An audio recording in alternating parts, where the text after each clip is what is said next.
Haleluya, terpujilah Bapa kita Tuhan Yesus Kristus. Selamat pagi, salam damai sejahtera di dalam cinta kasih daripada Tuhan Yesus Kristus. Jumat pagi hari ini tanggal 16 Mei 2025. Senantiasa kita berterima kasih mengucap syukur kepada Tuhan. Sebab Tuhan sudah pelihara hidup kita. Tiap hari, tiap saat kita dipelihara sama Tuhan dalam keadaan sehat.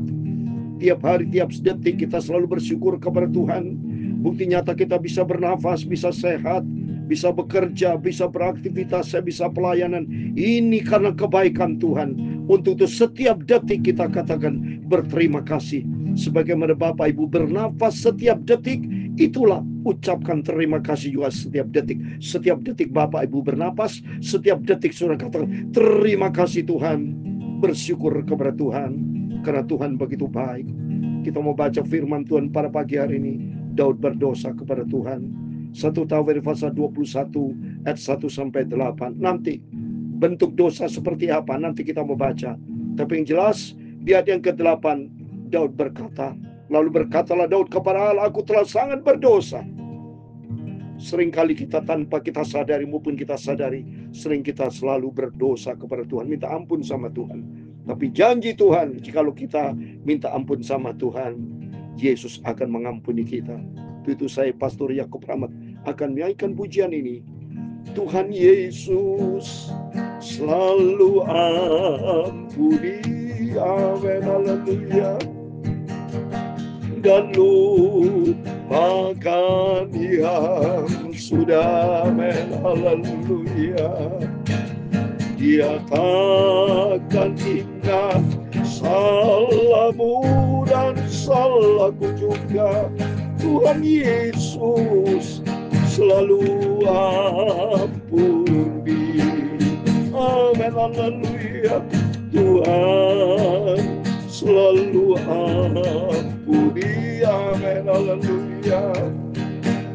Dan lupakan yang sudah, amin, haleluya. Dia takkan ingat salahmu dan salahku, haleluya. Tuhan Yesus maha baik, maha sempurna, amin, haleluya. Tertulis di dalam surat 1 Yohanes pasal 1 ayat yang ke-9. Demikian firman Tuhan, jika kita mengaku dosa kita, maka Ia adalah setia dan adil, sehingga Ia akan mengampuni segala dosa kita dan menyucikan kita dari segala kejahatan. Amin, haleluya. Tuhan Yesus selalu terbuka tangan, haleluya. Asal kita sadar dan bertobat, kita ampun sama Tuhan, haleluya. Kita rendahkan hati kita kepada Yesus, kita cinta pada Yesus. Tuhan Yesus selalu ampuni, amin, haleluya.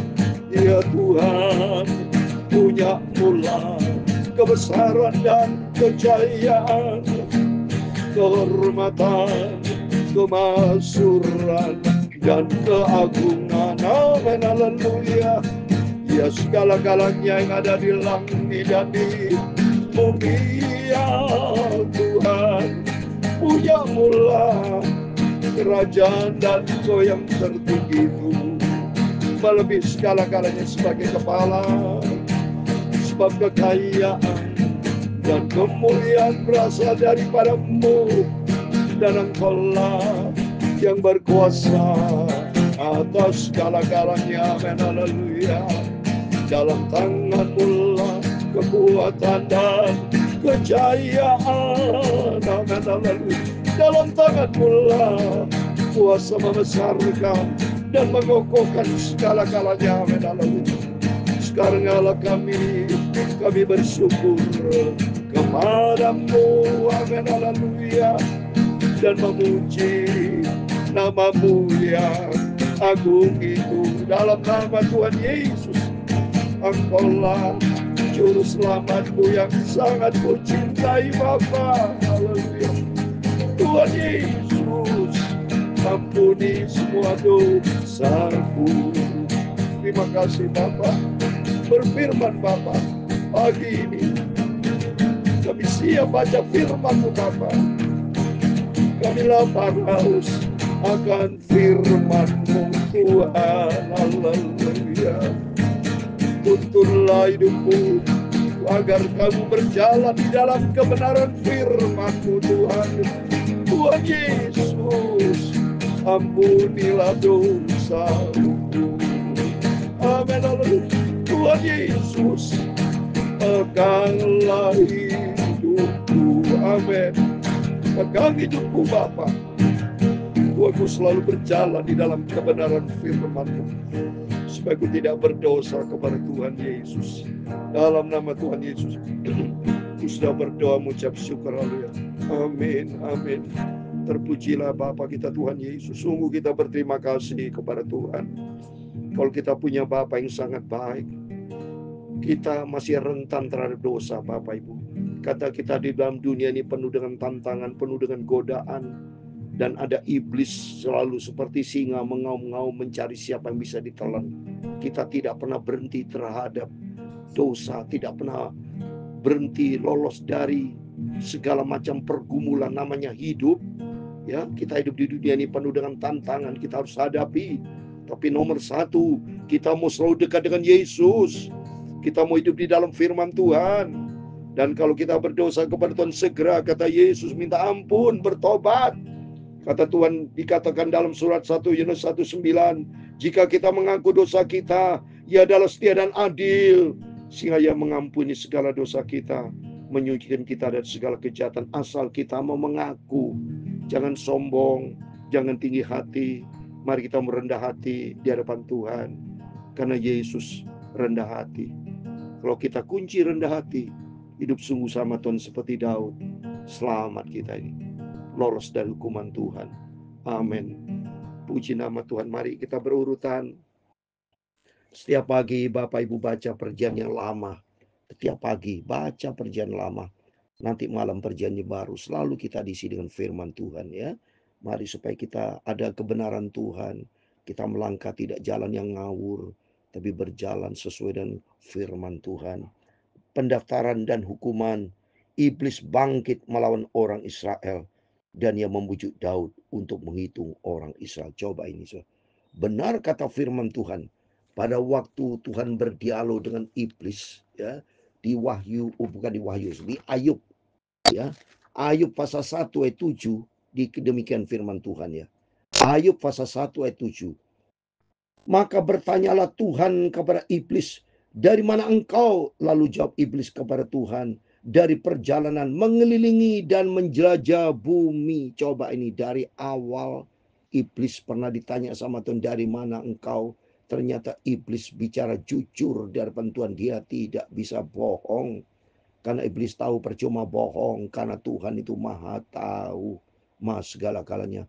Dan kuasa Tuhan melebihi di atas segala-galanya, termasuk di atas kuasa iblis. Jadi Tuhan tanya, tahu persis, dan ternyata benar saudara. Firman Allah digenapi dan ternyata ayat 1 sudah berkata, iblis bangkit melawan orang Israel. Ia membujuk Daud. Coba ini saudara, membujuk Daud. Dan ternyata iblis keliling salah satu inceran Daud pada waktu itu. Dan sesuai juga cocok dalam firman Tuhan. Dalam 1 Petrus 5 ayat 8. Demikian firman Tuhan. Sadarlah dan berjaga-jagalah. Lawanmu si iblis berjalan keliling sama seperti singa yang mengaum-mengaum dan mencari orang dapat ditelannya. Jadi Bapak Ibu bersama saya juga sama, hati-hati. Salah satu kena, siapa lagi saudara? Yudas Iskariot juga kena gangguan iblis. Kalau kita baca di dalam Yohanes pasal 13 ya. Yohanes 13 ayat 2, iblis masuk kena Yudas Iskariot saudara. Saya mau baca Yohanes 13 ayat 2. Mereka sedang makan bersama dan iblis telah membisikkan rencana dalam hati Yudas Iskariot, yaitu Simon, untuk anak Simon untuk mengkhianati dia. Coba nih, iblis membisikkan rencana dalam hati Yudas Iskariot. Berarti kalau masuk dalam hati Yudas, Karena Yudas hatinya tidak ada firman Allah. Berarti hatinya kosong. Maka iblis tahu hati Yudas Iskariot kosong. Sama juga Daud kosong, tidak tanya sama Tuhan. Iblis masuk. Maka pentingnya berarti kita bisa belajar, saudara, supaya kita jangan hati kita kosong. Kalau hati kita kosong, iblis tahu. Maka tadi iblis keliling menjelajah bumi. Dan iblis seperti singa mengaum-ngaum mencari siapa yang betul. Ternyata benar. Ya, Daud, mari kita baca ayat kedua. Lalu berkatalah Daud kepada Yoab dan kepada para pemuka rakyat. Pergilah, hitunglah orang Israel dan bari bersembah sampai dan bawa hasilnya kepadaku. Supaya aku tahu jumlah mereka. Supaya aku tahu jumlah mereka. Berarti Daud menggunakan kekuatan manusia. Daud tidak tanya Tuhan di sini, saudara. Sebetulnya Daud biasanya tanya Tuhan, boleh nggak aku menghitung jumlah prajurit berapa sekarang? Tapi Daud tidak menghitung, tapi Daud menuruti iblis. Karena iblis membujuk Daud untuk menghitung orang Israel. Langsung responnya Daud menghitung. Berarti Tuhan lihat, lu lebih nurut iblis daripada Tuhan. Biasanya Daud itu nuruti suara Tuhan, selalu tanya kepada Tuhan. Tapi kali ini Daud menuruti iblis, maka risiko kalau menurut iblis ada hukuman Tuhan, berarti berdosa kepada Tuhan. Di sini kita bisa belajar. Mari Bapak Ibu, setiap kali pentingnya kita diisi dengan firman Tuhan, maka saya selalu kasih firman Tuhan pagi, malam, supaya selalu saudara iling bersama saya. Jangan sampai nanti jatuh kena bujukan iblis, kena hasutan iblis, sehingga nantinya berdosa kepada Tuhan. Terus berikutnya ayat ketiga. Lalu berkatalah Yoab, kiranya Tuhan menambahi rakyatnya 100 kali lipat daripada yang ada sekarang, ya Tuanku Raja. Bukankah mereka sekalian hamba-hamba Tuanku? Mengapa Tuanku menuntut hal ini? Mengapa orang Israel harus menanggung kesalahan oleh karena hal itu? Namun kita raja itu terpaksa diikuti oleh Yoab. Maka pergilah Yoab menjelajah seluruh rakyat, kemudian kembali ke Yerusalem. Namanya Yoab panglima perang, taat kepada Raja Daud. Karena anak buahnya Raja Daud, harus itu ia lakukan. Sebetulnya Yoab tidak setuju, saudara. Tapi karena ini perintah dari Daud, akhirnya Yoab berangkat menyetujui perintah dari Daud. Tapi Daud berdosa kepada Tuhan. Ayat yang kelima. Lalu Yoab memberitahukan kepada Daud hasil pendaftaran rakyat. Di antara seluruh orang Israel ada 1.100.000 orang yang dapat memegang pedang. Dan orang Yehuda ada 470.000 orang yang dapat memegang pedang. Wah, saudara, militer Indonesia saja atau militer yang mana di atas 1 juta ini udah besar loh. Kalau sudah 1 juta, saudara, ya ini dahsyat nih. Berarti kalau dihitung 1,57 juta lebih nih mereka yang untuk layak perang, yang punya pedang, ya pegang senjata, jadi tentara perang nih. Saya kira ada gede 1 juta ini, ya. Demikian, mari kita mau baca berikutnya. Orang Lewi dan Benyamin tidak dimasukkannya dalam pendaftaran, sebab titah raja itu dianggap keji oleh Yoab. Tapi hal itu jahat di mata Allah, seperti dihajarnya orang Israel. Nah, ini berdosa kepada Tuhan. Ayat 8. Lalu berkatalah Daud kepada Allah, aku telah sangat berdosa karena melakukan hal ini. Maka sekarang jauhkan akhirnya kesalahan hamba-Mu ini, sebab perbuatan itu sangat bodoh. Coba nih, amin. Di dalam nama Tuhan Yesus, mari kita merendahkan hati kita. Kalau kita berdosa kepada Tuhan, ngaku sama Tuhan, ampuni, aku telah berdosa kepada Tuhan, ampun Tuhan, minta ampun sama Tuhan, dan jangan berbuat dosa lagi. Sebab jangan kita menggunakan kekuatan manusia. Ini Daud menggunakan kekuatan manusia, Tuhan tidak mau. Tapi berharap kepada Tuhan, tempatkan Tuhan di atas segala-galanya, saudara. Ya, karena Yeremia 17 ayat 5 dikatakan demikian. Maka ini firman Allah cocok. Dikatakan sini, beginilah firman Tuhan, Yeremia 17 ayat 5. Terkutuklah orang yang mengandalkan manusia, yang mengandalkan kekuatan sendiri, yang hatinya menjauh daripada Tuhan. Ini Daud kena di ayat ini, saudara. Berarti Daud mengandalkan kekuatan manusia, dia mengandalkan kekuatan sendiri, dan menjauh daripada Tuhan. Buktinya dia tidak tanya Tuhan. Sebetulnya Daud harus tanya Tuhan. Tapi saya percaya, Daud dia tadi sudah menangis, dia ngaku berdosa kepada Tuhan. Asal mengaku berdosa kepada Tuhan, minta ampun, pasti diampuni sama Tuhan. Tapi kalau Daud tidak minta ampun sama Tuhan, tidak berdosa, pasti ada hukuman yang lebih berat lagi. Contohnya siapa? Contohnya Yudas Iskariot. Dia sampai bunuh diri, saudara, karena dia tidak minta ampun sama Tuhan, sehingga dia tidak ada Roh Kudus, sehingga dia bunuh diri, hanya ada risiko dia harus tanggung. Demikian kehidupan kita. Manusia kita bisa jatuh dalam dosa, tapi jangan sengaja berbuat. Beda loh ya. Sengaja berbuat dosa beda dengan tanpa kita sadari kita jatuh dalam dosa. Dan begitu tanpa kita sadari atau dosa yang tidak disengaja, langsung kita mengaku di hadapan Tuhan dengan sikap yang rendah hati, cepat minta ampun dan bertobat, asal bertobat. Di situ pasti diampuni sama Tuhan. Tapi kalau kita sengaja berbuat dosa, sudah tahu tidak boleh mencuri contoh. Oh, saudara mencuri, berdosa itu. Berarti tidak punya kepekaan. Jangan salahkan Tuhan kalau nanti ditangkap sama polisi, ketahuan pencuri, saudara. Ya, ketahuan pencuri, ketahuan koruptor, masuk dalam hukuman. Jangan nyalakan Tuhan, ada risiko dia hadapin. Tapi mari kita minta ampun sama Tuhan. Bertobat, jangan mencuri, jangan berkhianat, jangan punya hati jahat, jangan berbuat dosa, tapi berbuatlah kebenaran sesuai dengan firman Tuhan. Hidup kita diberkati sama Tuhan. Amin. Tuhan selalu ampuni, amin, haleluya. Dan lupakan yang sudah. Dia tak ingat salahmu, salahku Tuhan Yesus. Tuhan selalu ampuni. Amin, haleluya.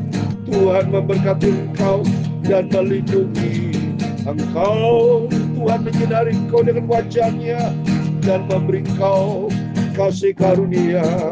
Tuhan menghadapkan wajah-Nya kepadamu dan memberi engkau damai sejahtera. Bapa kami yang di surga, dikuduskan namamu.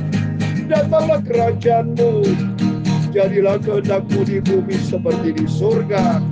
Berikanlah kami pada hari ini makanan kami yang secukupnya, dan ampuni kami akan kesalahan kami, seperti kami juga mengampuni orang yang bersalah kepada kami. Dan jangan membawa kami ke dalam pencobaan, tetapi lepaskanlah kami daripada yang jahat. Amin. Karena Engkau-lah yang punya kerajaan dan kuasa dan kemuliaan sampai selama-lamanya. Amin. Selamat pagi Bapak Ibu Saudara semua. Sebelum kita beraktivitas, berjaga dan berdoa, minta ampun segera kepada Tuhan kalau kita ada dosa dan salah. Tapi ini minta pimpinan Roh Kudus, supaya setiap langkah hidup kita, Bapak Ibu, jangan berdosa, jangan melanggar firman Tuhan, jangan bergerak tinggi hati sombong, jangan bergerak sendiri. Apapun tanya Tuhan, tidak seperti Daud langsung menghitung tanpa tanya Tuhan. Seharusnya tanya Tuhan, minta petunjuk Tuhan. Kalau Tuhan berkenan atau tidak berkenan. Kalau kita lakukan kehendak sendiri, kata firman, di luar aku, kamu tidak bisa berbuat apa-apa. Tapi di dalam nama Tuhan Yesus, doa saya menyertai Bapak Ibu Saudara semua, diberkati Tuhan dalam pekerjaan, dalam pelayanan, dalam rumah tangga. Apapun yang kita kerjakan, bekerjalah bersama Yesus. Tuhan Yesus memberkati, Tuhan Yesus bersama kita. Immanuel, amin, puji Tuhan.